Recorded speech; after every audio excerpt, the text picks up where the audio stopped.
Emma Dawson, Executive Director of the Chifley Research Centre. Welcome to the NACON Australia podcast.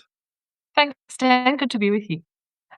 I've been really looking forward to a discussion. It might be worth, first of all, though, doing a quick intro to yourself and the Chifley Research Yeah. Centre. Who are you? How did you get involved in public policy and this think tank game? Sure. So the Chifley Research Centre is the official think tank of the Australian Labor Party. Our counterpart with the Liberal Party is the Menzies Research Centre. The Nationals have the Page Research Centre, and the Greens have the Greens Institute, I think. So they're the four officially aligned to the parties in Australia.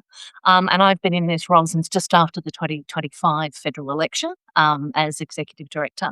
Prior to that, I spent 9 years leading Per Capita, which is another small independent Labor-aligned centre-left think tank based in Melbourne. Did that since about 2016. Before that, I worked in various roles in the public and private sector in policy and government relations. I worked for SBS and Telstra, and I did about 5 years as an advisor to Stephen Conroy when he was Communications Minister in the Rudd and Gillard governments too. So long-standing interest in policy. I'm a real policy wonk. I'm one of those people that likes to research and write things.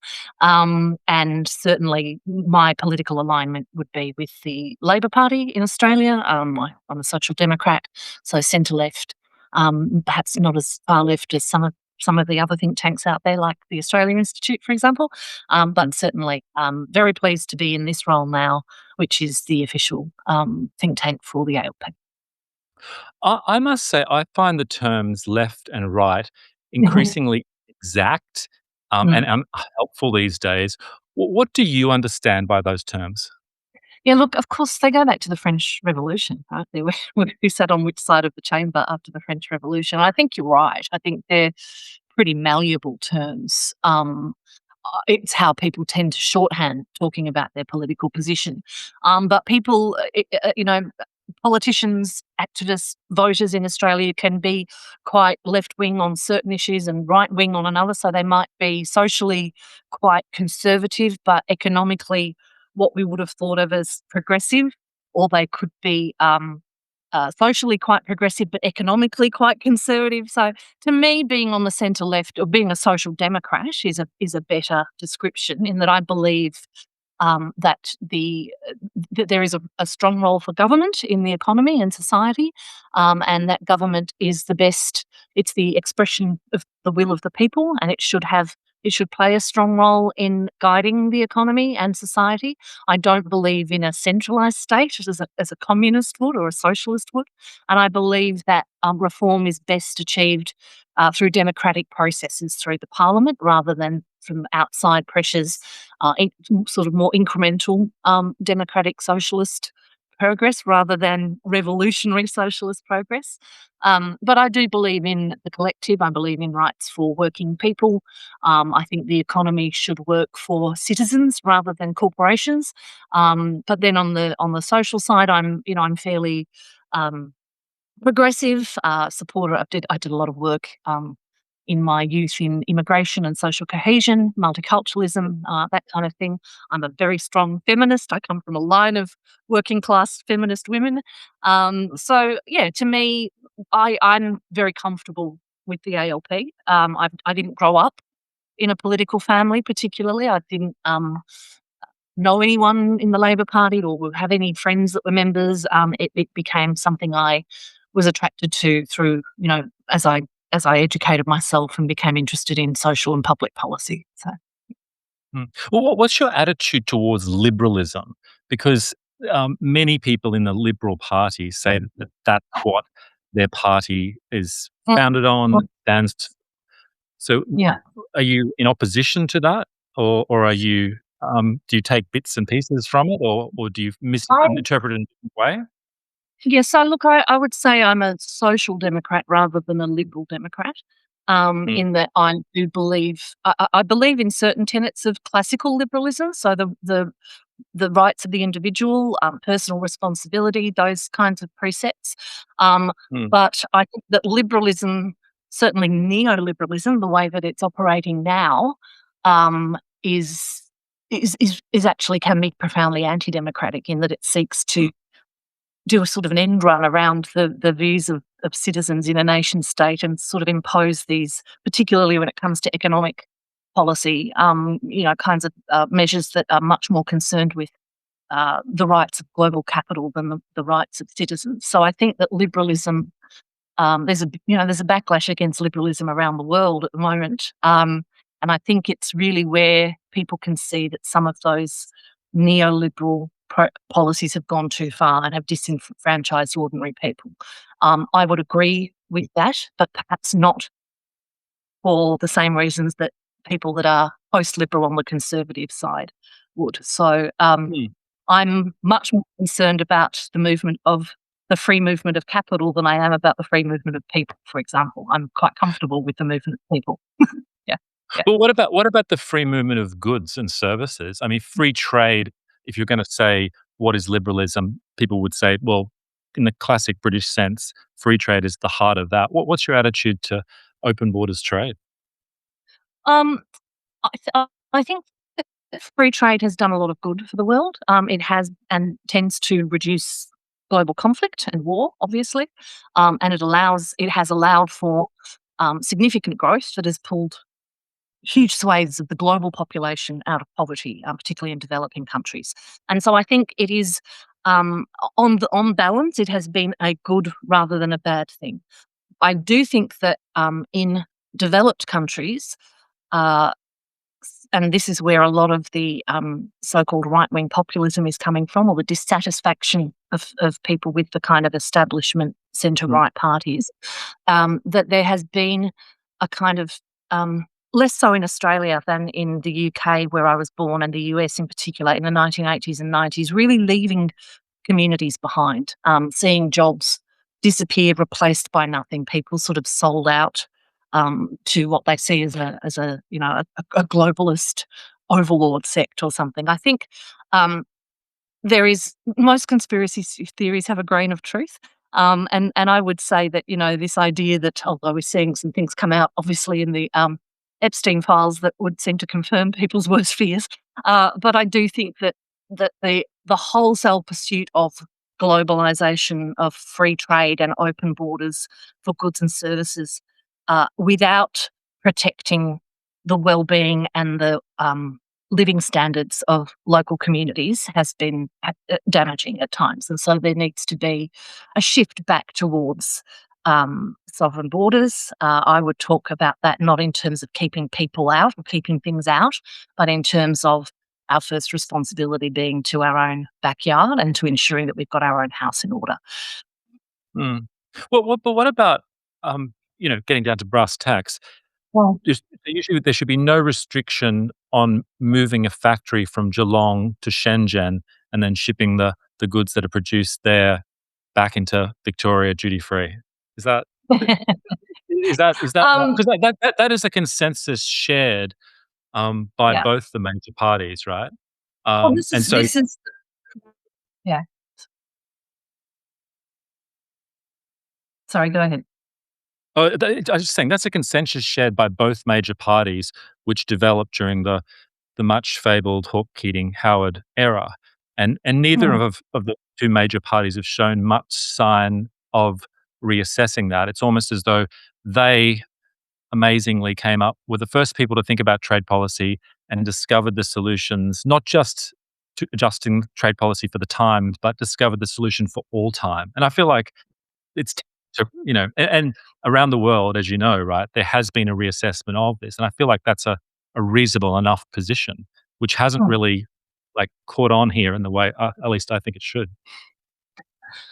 I think so. What you're talking about is the widespread acceptance that a kind Mm, of neoliberal, um, globalized trade, mm, supply side economics has become the only option for our economic system. And I think I would share that concern. mm, It's not something that is immutable. Economics is a soft science. It's not like the laws of physics. It's a social science, and there are other ways of managing an economy.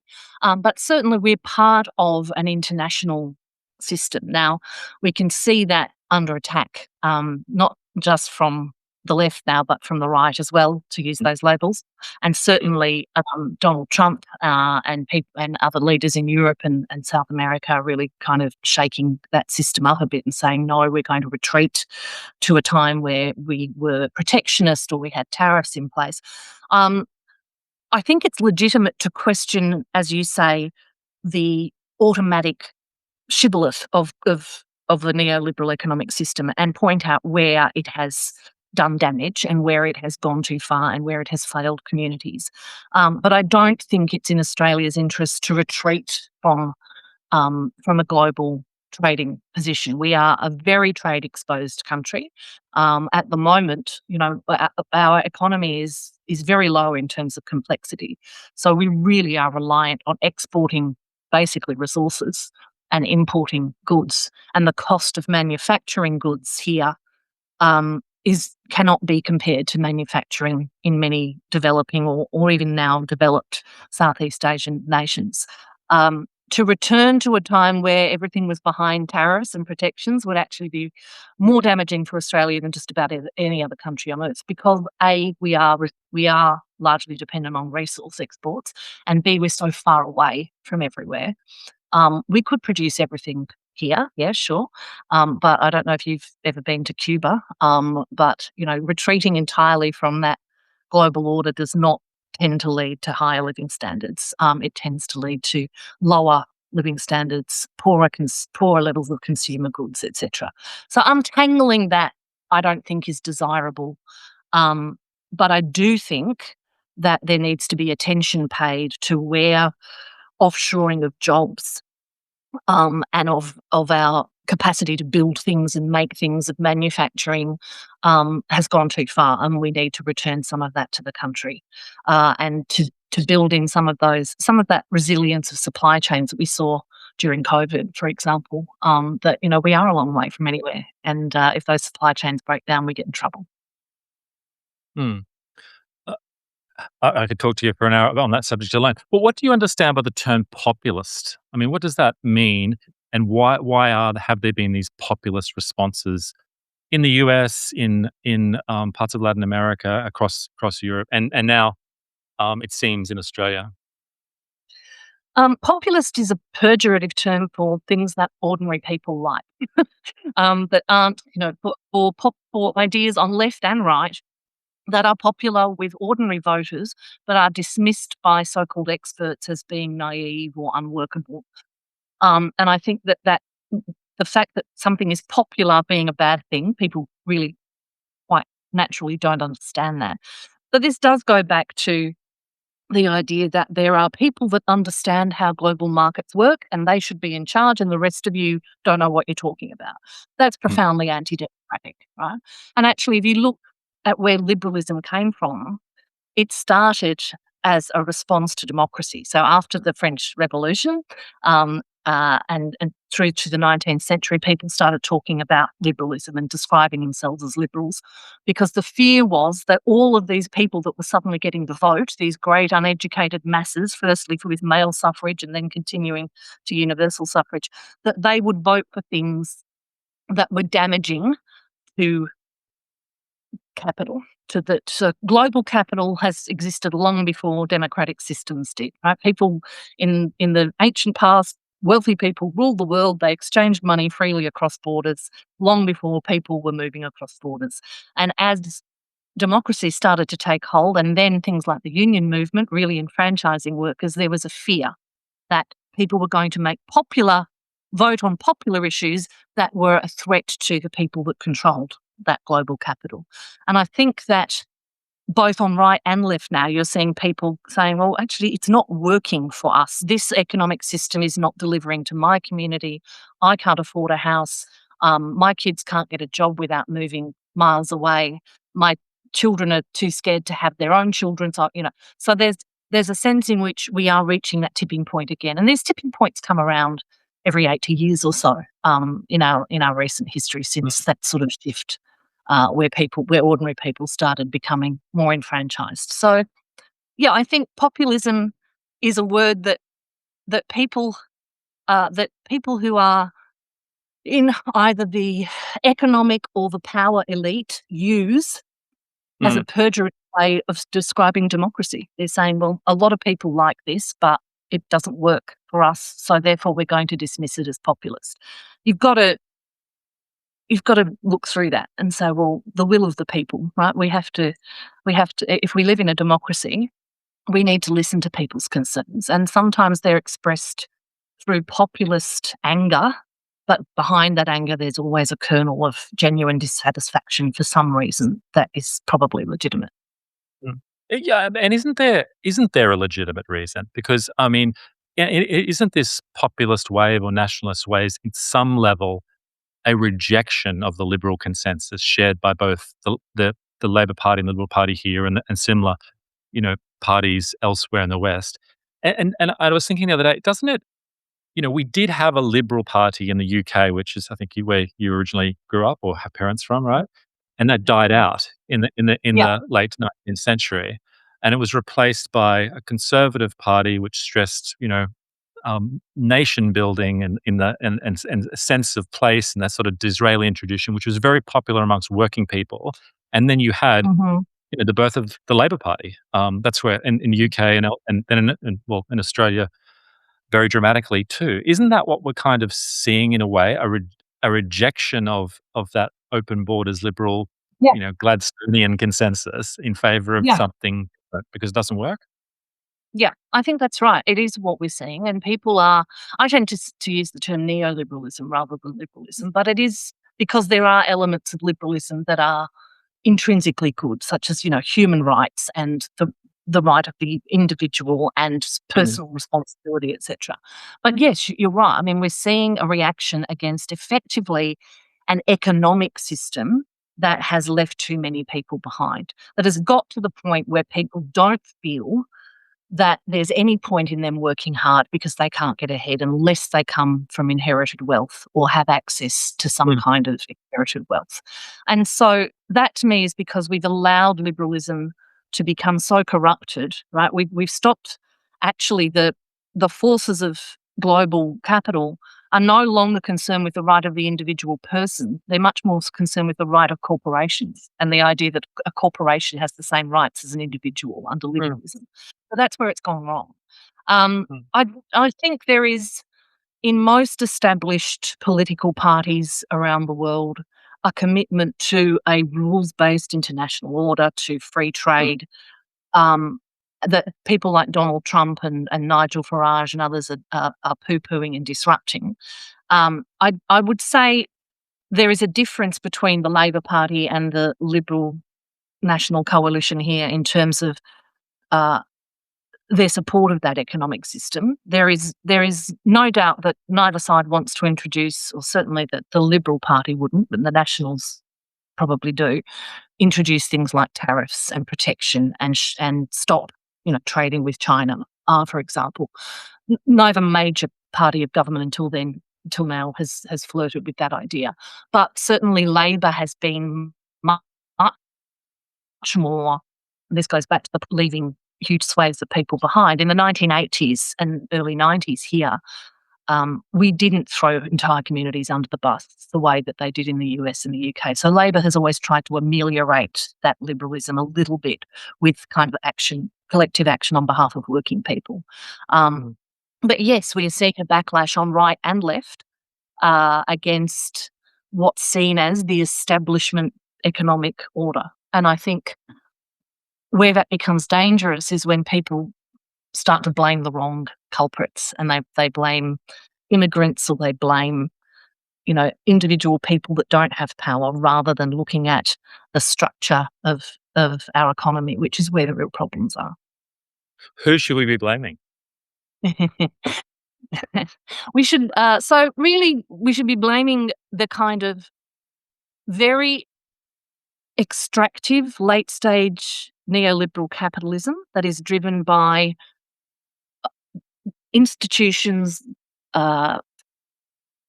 It's driven by the by the financial system. Effectively, we're talking about global capital, people that own all the stuff, all the shares, all the companies, and that yes do have a disproportionate impact on government and influence on government. We have got to the point where the very wealthy who are protecting their own interests are having too much influence over national governments.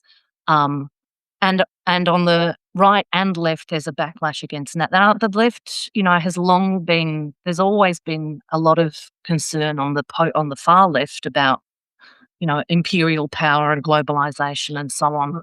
And there's always been concern on the far right about losing national sovereignty, and they tend to come together on this issue now. But um, the challenge for me is you do have to have, and that democracy depends on the nation state, right? You have to have a democratic project that people feel they have a stake in. And when people begin to feel they don't have a stake and that nothing they do anymore will make a difference, that's when they give up on the establishment as it is and start moving to sort of insurgent, so-called populist parties. Yeah. I mean, in some ways, because they're such flamboyant personalities, Nigel Farage and Donald Trump, I feel like in Australia, at least, there's a tendency to react against them individually rather than actually thinking about why it is they're so popular. It's not so much. It's always a question. It's not that Napoleon went to Moscow; it's why people followed him. That's a more interesting question, Yeah, right? sure. So, Yeah. so Marco Rubio, who's a pretty interesting, dude. He recently at the Munich Security Conference reprimanded leaders in advanced Western economies, i.e., Australia, for their foolish but voluntary transformation of our economy that left us dependent on others for our needs and dangerously vulnerable to crisis. And at his confirmation hearing, he criticised the almost religious commitment to free and unfettered trade in countries like Australia. I mean, do we just? I feel like he's talking to us, right? And I feel like the political establishment is still saying, "Well, la la, it's crazy Donald Trump. What does he know?" I Shouldn't think there the be answer. some type of I don't know, reflection in relation to that messaging?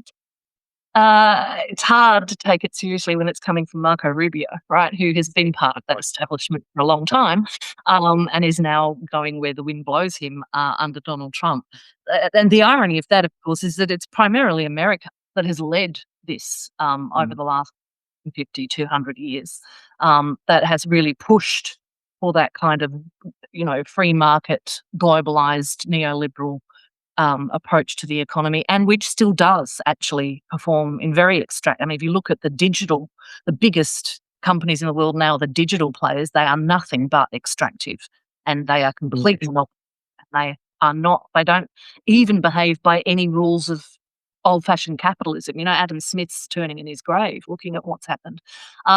So but to retreat from we can't go back in time to a time where you had to get on a ship for 6 weeks to reach another country. We do live in a globalized world. We do mm, live in a world, particularly in Australia, where over half of us were either born overseas or have a parent born overseas.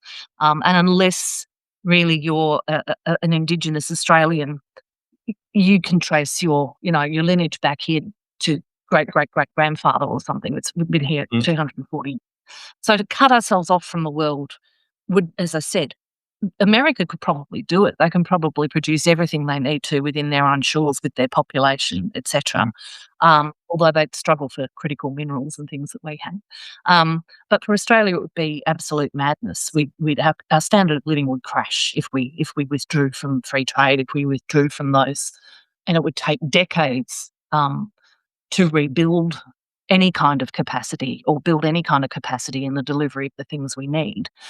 Um, I come back to the point Rubio's making, and it's a very disingenuous one because his entire career has been based on supporting this system that he's now Mm, criticising, I agree. I and agree. all of his yeah. But what he's saying is they're reaching people who have been disenfranchised by this system, who uh, you know, who looked at their parents' world and thought, well, my dad left school, got an apprenticeship, was able to buy a house. My mum was able to stay home and we could live a good life on one salary and we had holidays down the coast and now all that's out of reach. Of Mm, course, what they didn't have back then were cheap consumer goods and flat screen TVs and all the things that have become very cheap, clothing and appliances that have lifted people's standard of living due to globalization. So you have to be aware of what you're trading off as well. mm. But But they are definitely tapping Rubio and Trump and Farage, as I like to call him. It's going to be a patriotic Englishman. He should pronounce it. He shouldn't pronounce it the French way. Um, they are tapping into real grievances in communities, and what I find distressing about that is they're not actually offering them answers that will work. They're offering them answers that seem like they will work, like let's keep more people out of the country.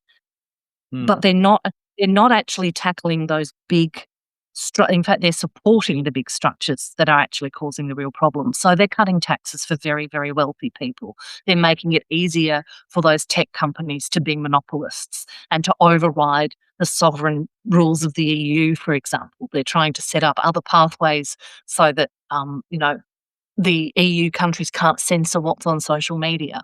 So there's a lot of hypocrisy in what they say they can offer. And if you look back at what was on offer in Brexit, almost none of it has come to pass. Living standards in England have decreased. Businesses have gone under because they were reliant on trade with Europe. And certainly that, I don't know what happened to that £100 million that was going to go into the NHS, but it's nowhere to be seen. So the tapping into the grievance is one thing, but actually coming up with solutions that will help people is a lot more complex. Okay. We're swirling around the UK, so let's stick there for a second. Um, what do you think of Blue Labor? What they have a slightly different take to, Tony Blair New Labour. They have a different take, I think, to Hawke-Keating era Labor. And I think there's lots of overlaps between what they say and, the National Conservatives and some elements of the, broadly speaking, the new right, although that term's used too loosely. Well, what do you think about them? Yeah, look, Morris Blassman's a really interesting person. Mm. And Blue Labor has been around for at least 15 years now, I'd say. Mm. And it is sometimes its messaging is a little bit muddled. But I think what Morris is pointing out is that Labor was a party of the working class. It came from the Labor movement. The clue's in the name, right? Mm. And that moving towards the sort of concern with um, post-materialist issues, so much more concern around, um, you know, transgender issues or uh, what they call woke things. I mean, I don't like that being used pejoratively, but what Morris would say is Labor has become too concerned with that sort of symbolic stuff that's important to highly educated, wealthy people, and we've forgotten that until that our people are actually the working class, and they're all working in England today, 3 jobs, 50 hours a week, 2-income households. They don't have time to think about these big, post-materialist issues. So what Morris is saying really, I think, is we need to get back in touch with the material concerns of working people. I don't think you would go as far as to say those other things aren't important, but they're not core business for the Labor movement and the Labor Party. I think we can do both. I think we can walk and chew gum. But the big thing that Morris is trying to do that I agree with is to bring class back onto the agenda, to understand there are people that we have more in common with people of our own economic class than we have difference in difference. So the Muslim person that's working as a road sweeper or working in the NHS and is living paycheck to paycheck and just trying to raise their family, you have more in common materially with their concerns than you do with a white investment banker in London that has never struggled to pay the rent. That's Morris's kind of art. And I think he's right. Class is the thing, economic class and economic opportunity is the basis. The basis of that left-right, that traditional split in our politics, and that the Labor parties in the UK and Australia and elsewhere have been too happy to forget that. They've forgotten that too much, and Morris is trying to bring it back. Mm. I mean, he has, I would, skeptical views about open borders trade as well. But let's talk about immigration because you've been eager to get into it, I Yep. know, and weaving in there. Um, Someone like Blue Labor has quite strict views on immigration. Bernie Sanders, the socialist who ran for president in the US, he actually said when he was first running that open borders immigration is a Koch brothers conspiracy. We should be against it. I'm against that because it just drives down the cost of labour. Do you think in Australia, why shouldn't Labor talk about immigration in those terms? Because it tends to be just used as a sort of cudgel, I think, to you know, beat the right on the head with. What's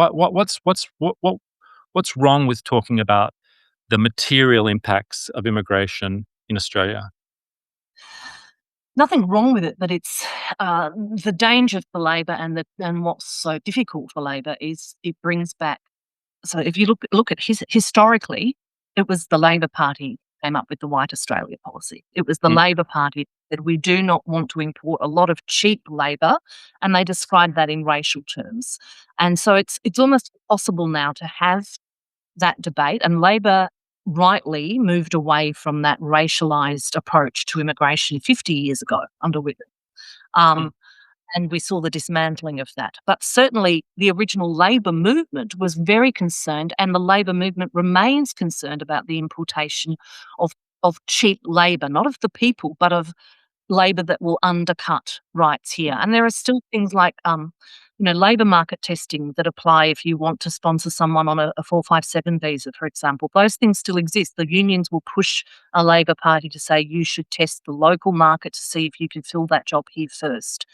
Actually, it was the Liberal Party, for all the rhetoric on strong borders that John Howard had, he oversaw the largest influx of temporary migrants and low-paid workers from developing countries to undercut wages at the mm, behest of business. At the behest of business. Now, very hard for the ALP to get into that debate because you're instantly described as racist, and I think that is something we need to overcome. We need to be able to say we are not racist. We don't care what colour you are, where you come from, what you worship, or whether you worship at all.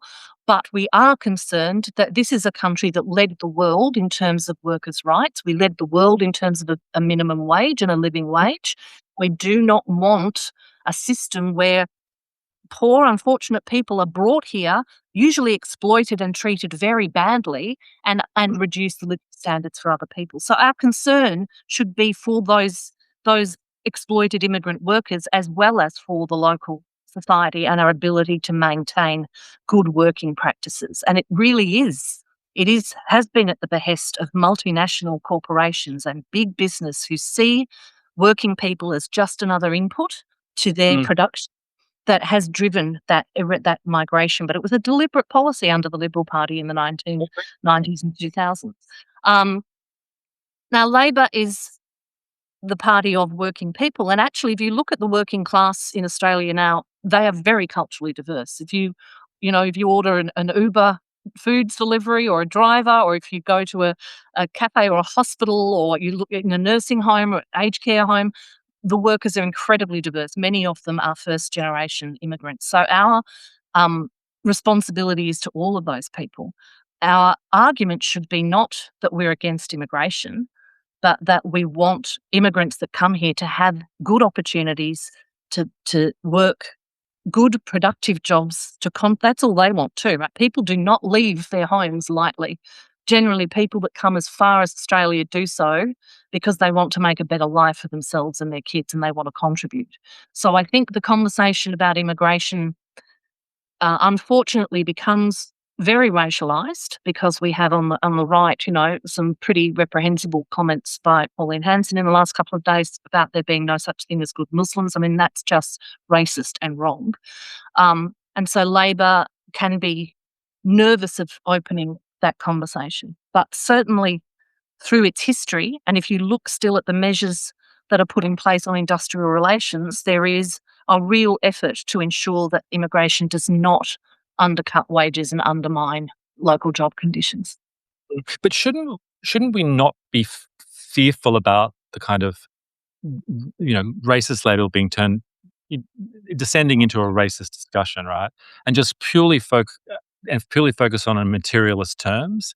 The numbers have been very big these last couple of years, and not just in Australia, but in the UK under Boris Johnson. So it's sort of not even a political party thing. It's happened all over the world.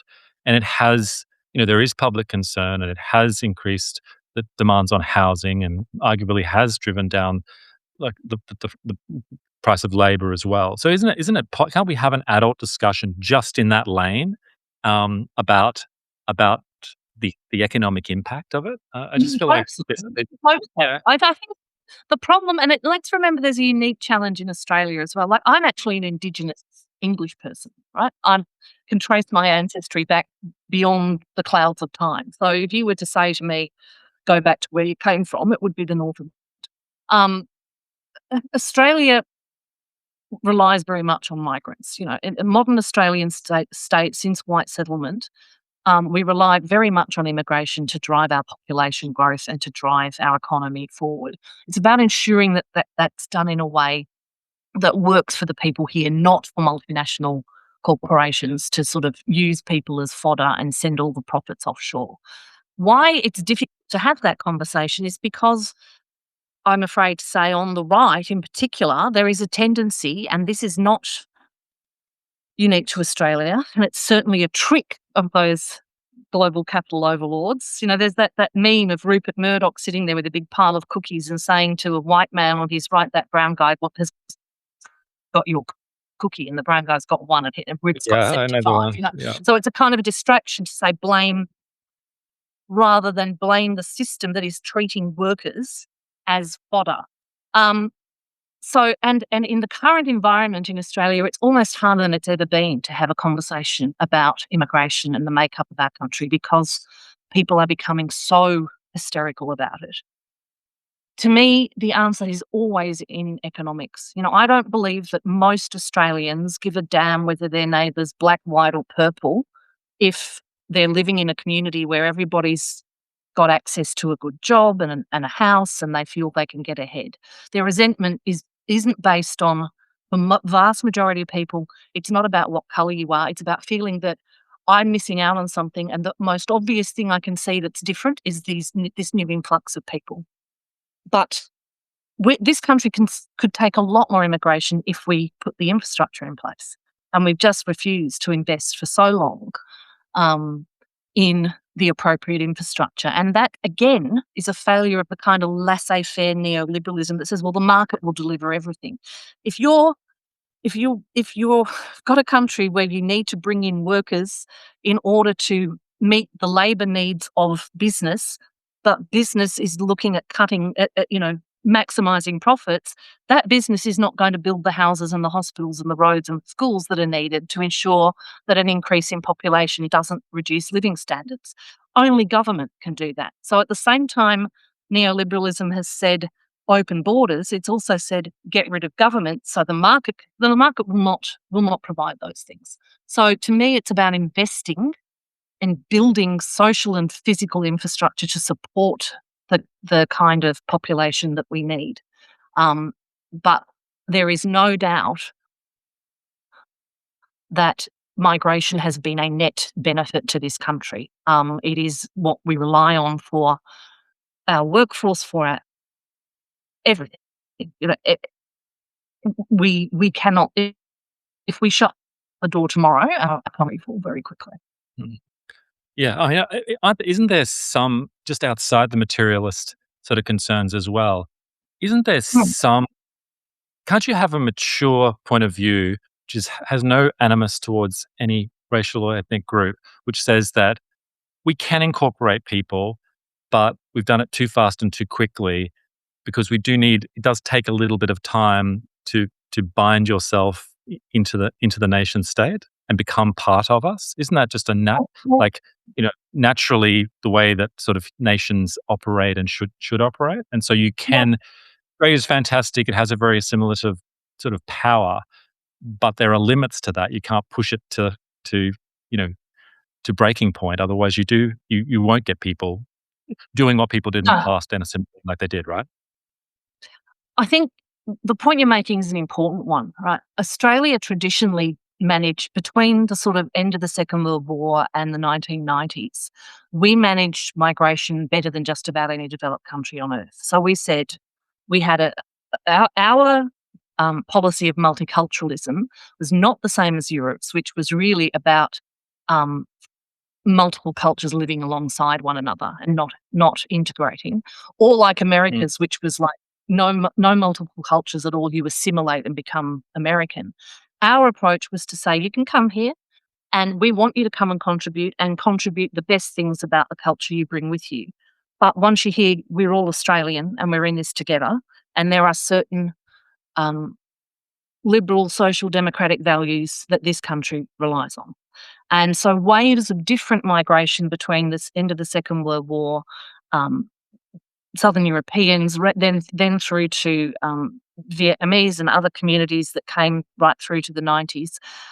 There was infrastructure in place that ensured those people were supported to settle and to integrate, not to assimilate, not to lose their identity, but to integrate into our country.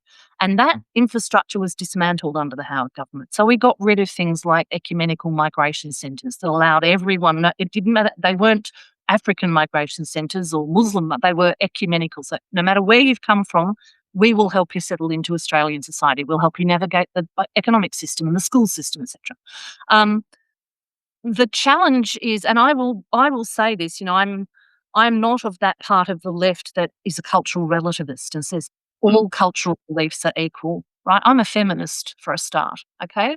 I do not want to see this country going down a path where women are no longer allowed to leave the house without male accompaniment or read or learn to drive, as the way they are in some very regressive Islamist country, not Muslim countries, but that are ruled by, for example, the Taliban. Trying to explain the life of women in Afghanistan to my 12-year-old daughter is heartbreaking. So, no, we do not, there is an extent to which Western tolerance has, in some instances, gone too far so that we're tolerating the intolerant. So that we're saying, well, you can come here and bring to this country the idea that your wife has to walk 10 feet behind you and keep her face covered at all times. I don't support that. I support people's right to wear the hijab, just as I'd say a nun can wear a habit or anything else. But the idea that I'm taking an extreme example here, obviously, but to say that a woman should be seen, not seen and not heard in public, is not a belief that should be given succor in a modern country, right? So yes, there are limits. There are limits. But the vast majority of people coming here are coming here because in many cases they want to escape that. You look at the women of Iran at the moment and how they're standing up against the oppression of the Iranian nation. They would make excellent Australians, right? So yes, we have to have certain lines in the sand, but it doesn't, people's religious beliefs, as long as they're not advocating for the infringement of others' human rights, they're not a problem for a multicultural nation. We should respect everybody's right to live in peace and security. And I think that's what the Prime Minister is talking about when he says, for example, in the Parliament last week, he was asked a question by the Greens MP about, having invited the President of Israel here. It's not like cheering for a football team, right? You don't have to. We stand with this person, so therefore that person's my enemy. Australia should be more, it is and always has been, a lot more inclusive than that. And until very recently, we haven't seen that kind of real division here. And it is a worry. It is a worry, but it's being driven by people from all sides of the debate. The far left is very irresponsible on some of this stuff, some of the rhetoric that they use towards Australian Jewish people, for example. But then on the right, people like Pauline Hanson saying there are no good Muslims. All this is all wrong. Yeah. So you're skeptical about open borders finance. You're generally pro open borders movement of people, with the caveats. I'm not pro open borders. I'm pro immigration.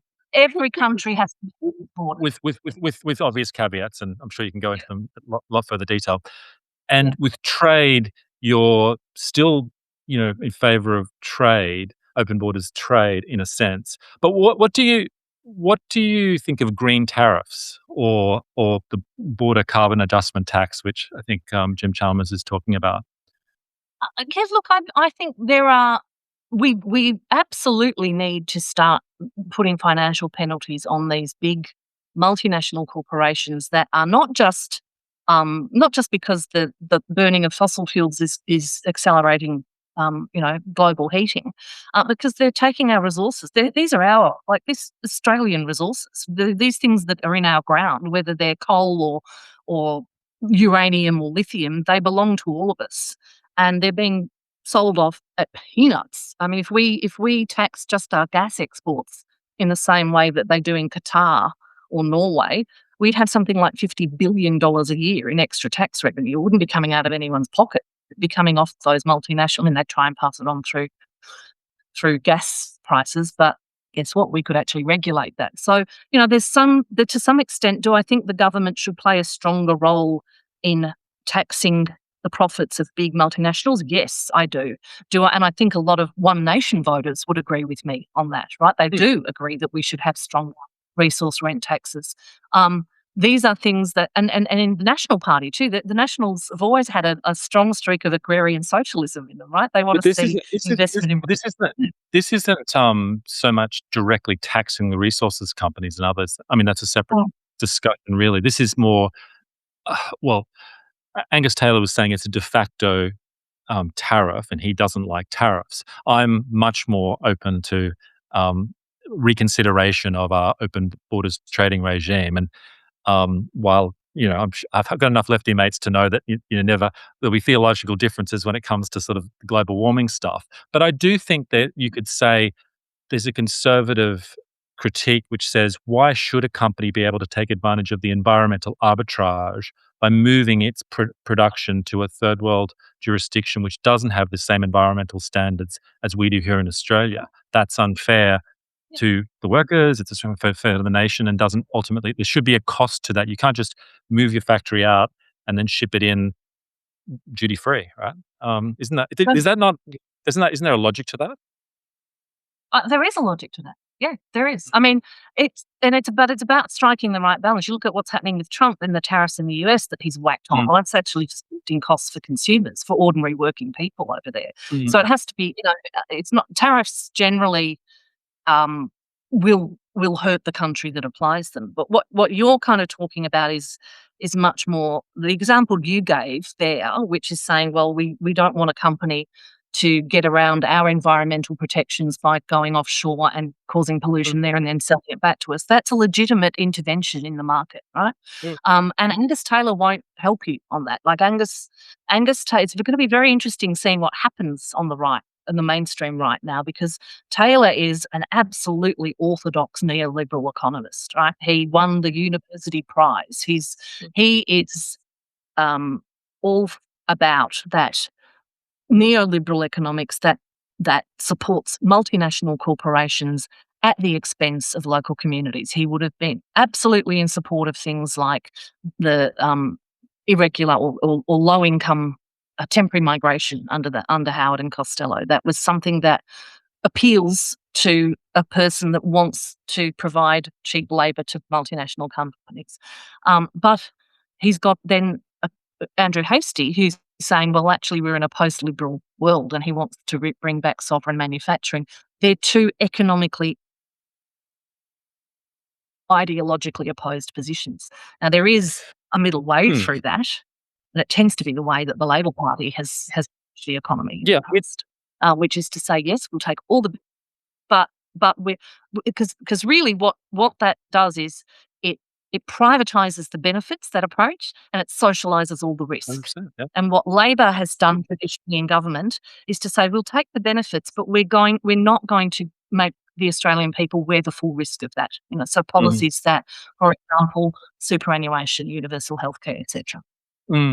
Yeah, I just feel like sometimes, and you would like to believe that there's a creative tension amongst people on the Labor Party and the centre right in Australia, where there can be a readjustment, a rethinking of some of the elements of trade. Because at the moment, like I said, that example, you can just move your factory off. Why stay in the red zone Australia, where you're highly taxed, highly regulated, have these very high environmental standards?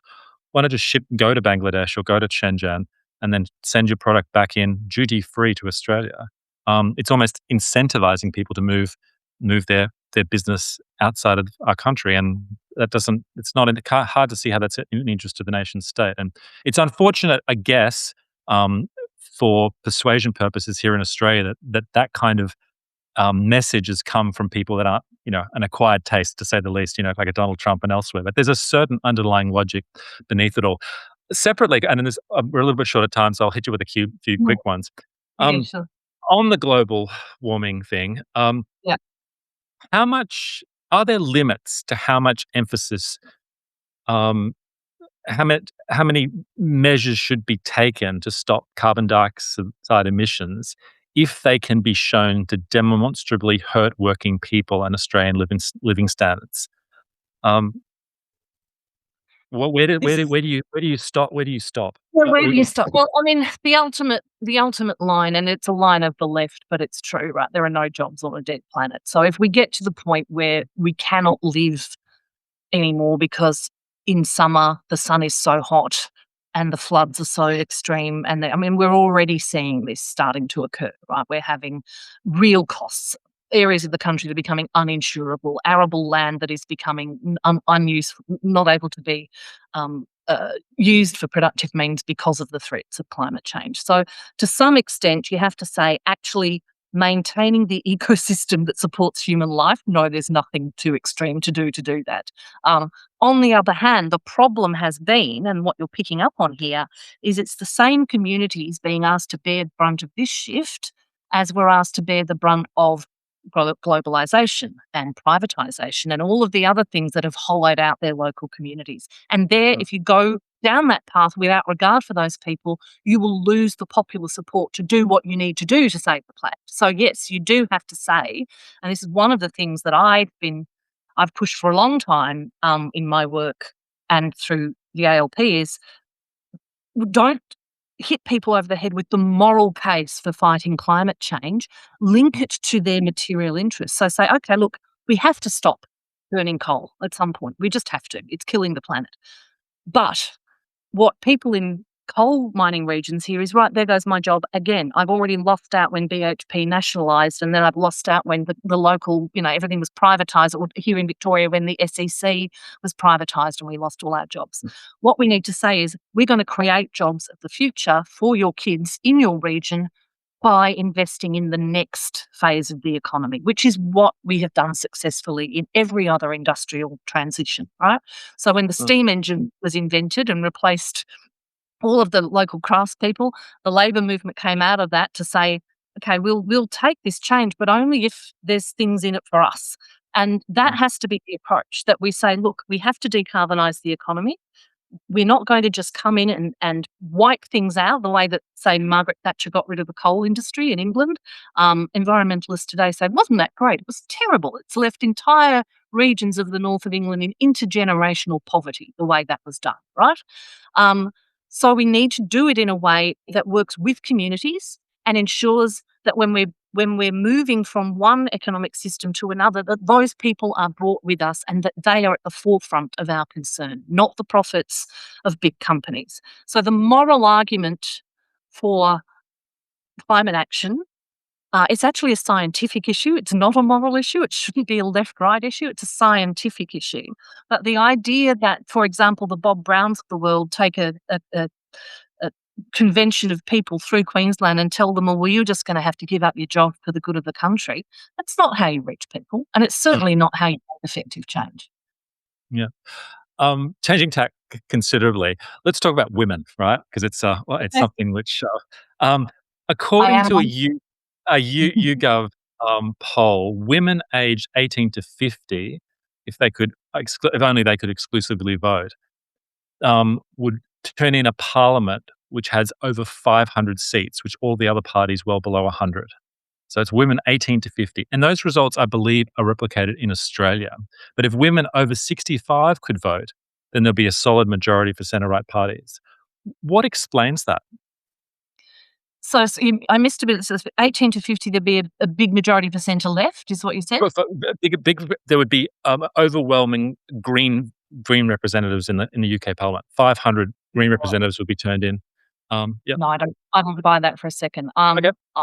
I think that women are more left leaning than men at the moment. And there's a few reasons for this. The economic changes that we've seen in the last 50 years have destroyed entry-level blue-collar jobs for men. So men are, and the economic system we have is very clear. It says man's job is to be a breadwinner, and a woman's job is you can do a little bit of that, but your primary role is in the home. When you take the means of becoming a breadwinner away from all these men and say, look, even this idea that, well, we're going to get rid of your job, but you can have a universal basic income, that is, you're just destroying that person's entire identity and what it means to them to be a contributing member of society.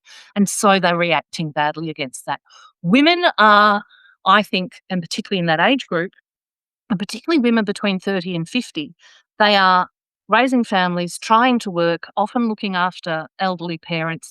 They are much more concerned about services than men are. So my own research shows this. You will get much higher level of support from women for taxes to pay for healthcare and education, because they're the ones that generally negotiate those. They're the ones doing it at home, enrolling the kids in school, making the medical appointments. So they're much more tuned to the services that government delivers. And so they're much more likely to be in favour of a centre-left position which says there is a role for government. Men are becoming, a lot of men in that age group, particularly working class men, who've been told your skills, your abilities not wanted anymore. We're throwing you on the scrap heap of globalisation. They're going to react against that because it is human nature to want to provide for yourself and your family. So I think women are more, I mean, the idea that there'd be 500 Greens in the UK Parliament terrifies me. So I'm going to have to look further into that, Dan. Thank you. But I think that women are generally becoming more left-leaning because they are negotiating that service delivery end of the stick. It's another reason why Labor in Australia has been more successful at a state level in government than it has federally, because that's where the services happen. Do you? I know it's always labelled a culture war issue, but do you think finding the definition of a woman is an illegitimate question or an inconsequential one, or do you not have a view, or what? Where do you stand there? I don't think it's a legitimate question at all. This is a really fraught topic on the left, although there's some sense coming to the debate, right? I have very close friends who are trans, and I regard them as who they are. I would never misgender one of my trans friends. I accept that they are who they say they are. But we are a biologically dimorphic species. If we're going to reproduce, we need, sex differences exist. So to me, this idea of what is a woman it's a tricky question, because a trans woman is a woman, but she's not biologically female. And that became something you couldn't say for a while, that we were almost asked to deny biology. And I think a lot of left-leaning women who are very supportive of their LGBTQI friends, who are supportive of but hang on, you can't say that I don't exist as a sex category, because so many of our rights are based on our biology, right? Yeah.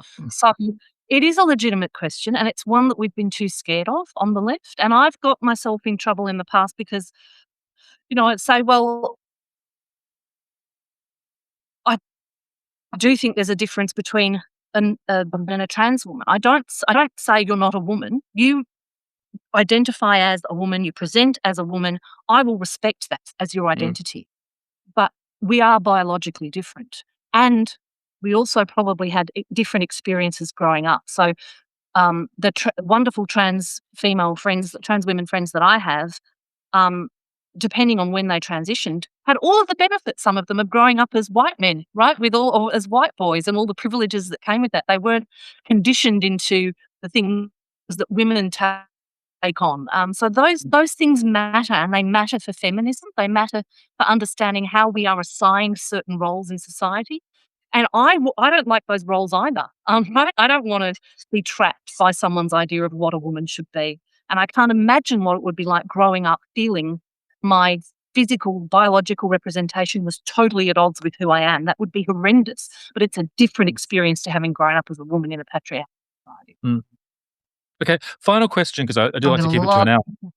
What do you think the top 3 priorities of the government should be in this term? Fixing the tax system so that it starts rewarding people who work for a living rather than people who live off passive income. It's gone far too far in that direction. All of the benefits, for example, 90% of the benefits of the capital gains tax discount go to the top 10% wealthy people in this country, and you've got pensioners that can't afford to keep a roof over their head. That has to change. So that's number one. Related to that is the provision of good housing and in the regions and outer suburbs, and particularly a bigger investment in social housing for people that will never be able to afford to buy their own home, but also making it a lot easier for young people to buy their own home and get on with building a good life and assets.